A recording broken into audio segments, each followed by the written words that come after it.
আসসালামু আলাইকুম। আমি সাবিয়া শারমিন ব্লগ চ্যানেল থেকে কাছে ও দূরে যে যেখান থেকে আমার আজকের ভিডিওটি দেখছেন, আশা করি সকলে ভালো আছেন। আলহামদুলিল্লাহ, আমিও আমার পরিবার খুব ভালো আছি। ভিডিওর শুরুতে মাছ বের করাটা দেখালেও রান্নাটা দেখাতে পারলাম না, কারণ কোথাও যাওয়ার একটা প্রোগ্রাম হলে আমাদের ব্যস্ততা অনেক গুণে বেড়ে যায়। আরও যেহেতু বাড়িতে যাব, সো অনেক কিছু প্যাকিং করার বিষয় ছিল, এই জন্য আর রান্নাটা আমি দেখালাম না, স্কিপ করে গেলাম। আর আজকে আপনাদেরকে আমার সাথে নিয়ে যাব আমার বরিশালের একটা গর্বের জায়গা, আমাদের বরিশালের লঞ্চে করে আমাদের প্রাণের জায়গা গ্রামের বাড়িতে। প্রতি বছর শীতের দিনে আমি গ্রামের বাড়িতে যাব, এটা কনফার্ম। আর এছাড়া দেখা যাচ্ছে ঈদে অথবা কোরবানিতে যে কোনো একটাতে গ্রামের বাড়িতে যাওয়া হয়ে থাকে, কিন্তু শীতকালেতে আমার একটা টার্গেট থাকে যে আমি গ্রামের বাড়িতে যাবই। এর একটা বিশেষ কারণ হচ্ছে, তো এই যে আমাদের বরিশালের যে লঞ্চগুলো থাকে, তো ওগুলো একটু আপনাদেরকে দেখিয়ে দিচ্ছি। কম বেশি আপনারা সকলেই জানেন আমাদের বরিশাল অঞ্চলে এই লঞ্চ দিয়ে যেতে হয়। আর এই লঞ্চগুলো বিশাল বড় এবং খুবই বিলাসবহুল হয়ে থাকে কিছু কিছু ক্ষেত্রে। যেমন আমাদের এই কেবিন সেক্টরের এমনও কেবিন আছে যেটা খুবই বিলাসবহুল, ওগুলোর রেটগুলোও একটু হাই হয়।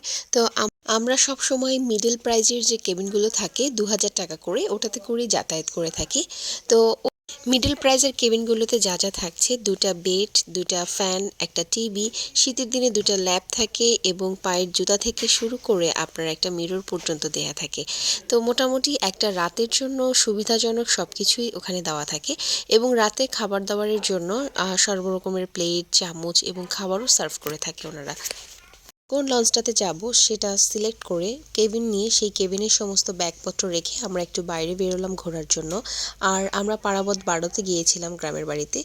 এখন বাইরে বেরোয় এই যে লঞ্চের কিছু ঐতিহ্যবাহী খাবার আছে যেগুলো না খেলে লঞ্চ জার্নিটা সম্পূর্ণই হবে না। যেমন এই ঝালমুড়ি, বাদাম, তারপর হচ্ছে পেয়ারা মাখা, চানাচুর বানানো, এগুলো কেন জানি মুখরোচক লাগে খুব লঞ্চ জার্নিটা করার সময়। যদিও এই খাবারগুলো খুব একটা হেলদি হয় না, কিন্তু তারপরও মুখের ভালো লাগার কারণে আমরা খেয়ে থাকি। তো আমরা খেয়েছিলাম সকলে একটা করে ডিম সিদ্ধ আর এই ঝালমুড়ি, ভীষণ মজা লেগেছিল। তো এই যে এখন আমরা লঞ্চে চলে আসলাম, লঞ্চ ছাড়ার সময় হয়ে গেছে অলরেডি। তো বেবিদের একটু বসিয়ে দিয়েছি ব্যালকনিতে, মানে সামনের বারান্দাটাতে দেখার জন্য। এই যে ওরা লঞ্চ দেখছিল, নৌকো দেখছিল, বেশ এনজয় করছিল। এর আগে সব সময় আমরা বাসে করে যেতাম, তো তখন দেখলাম যে বেবিদের বমিটিং হয় এবং ওরা অনেকটা অসুস্থ হয়ে যায়, যার জন্য এই লঞ্চটাকে সিলেক্ট করে নিলাম। এই যে এখন লঞ্চ ছেড়ে দিয়েছে, আমরা কেবিনের মধ্যে চলে এসেছি। এখন খাওয়ার জন্য টেবিল দিয়ে দিয়েছে আর বাচ্চারা এই যে মোবাইল দেখছে আর ওদের খাওয়ার জন্য প্রিপারেশন নিচ্ছিলাম। বাসা থেকেই রান্না করে নিয়ে এসেছি, এখান থেকে তেমন কিছু অর্ডার করিনি, শুধু রাইসটা নিয়েছিলাম। রাইসও এনেছিলাম, কিন্তু রাইসটা কম পড়লে ওখান থেকে নিয়ে নিয়েছি। ফার্স্টে যে ইলিশ মাছটা বের করে নিয়েছিলাম ওটা ভুনা করেছি, বাচ্চাদের জন্য চিকেন রান্না করে নিয়েছিলাম আর ডাল চচ্চড়ি করেছি। আর এখান থেকে লেবু, কাঁচামরিচ, লবণ এগুলো দিয়েছে ওরা। তো এই যে এখন আমরা খাবারটা খেয়ে নিচ্ছি।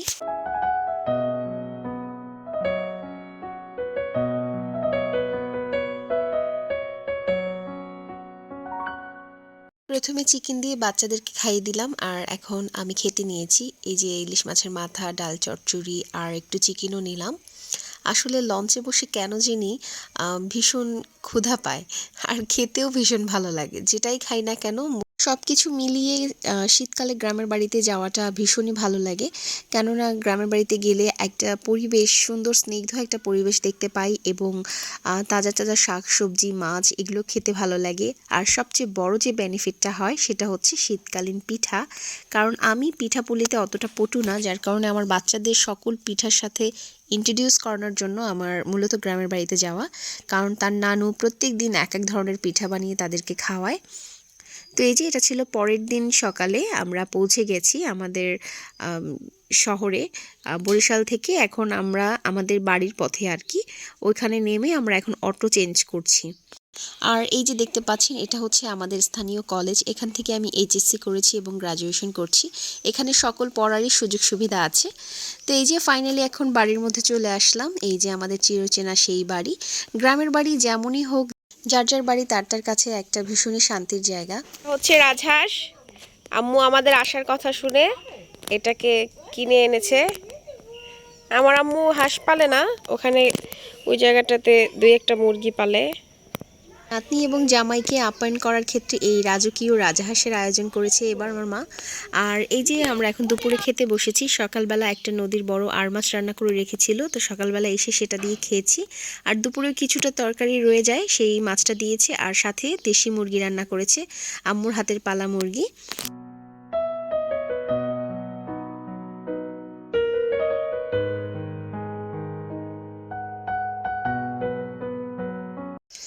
সবাইকে শুভ সকাল। এটা ছিল বাড়িতে আসার পরের দিনের সকালবেলা। গ্রামে যেহেতু ভালোই শীত পড়ে, আর সকালবেলা মিষ্টি রোদ, ভীষণই সুন্দর লাগছে, স্নিগ্ধ শান্ত গ্রামের বাড়িতে থাকার এই একটা সুবিধা, সবসময় একটা সুন্দর নির্মল পরিবেশ পাওয়া যায়।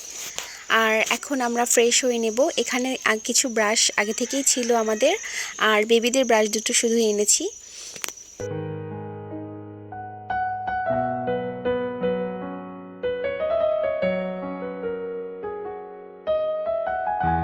আমি ফ্রেশ হয়ে গেছি, আর আলিফাকে ব্রাশে পেস্ট লাগিয়ে দিলাম, ও এখন নিজে নিজেই মুখ ধুয়ে নেবে। আর আলিফার দাদার বাড়ি যেহেতু আমাদের একই জেলাতে এবং একই থানাতে, যার জন্য আলিফার পাপা যখনই আমাদেরকে দিয়ে যায় অথবা নিতে আসে, তখনই তার বাড়িতে গিয়ে দেখা করে আসি। তো আজকে এই পরের দিন সকালবেলা এখন ওর পাপা তাদের বাড়িতে যাবে, তার মায়ের সাথে এবং বাড়িতে যে থাকে সবার সাথে দেখা করে আসবে। নাস্তা করার পরপরই বের হয়ে যাবে এবং দুপুরে ওখানে গিয়ে খাবে। আর আলিফার পাপা যখনই তাদের বাড়িতে যায়, আমার মা ভালোবেসে তার বেয়ানকে ঘরে যা থাকে দিয়ে দেওয়ার চেষ্টা করে।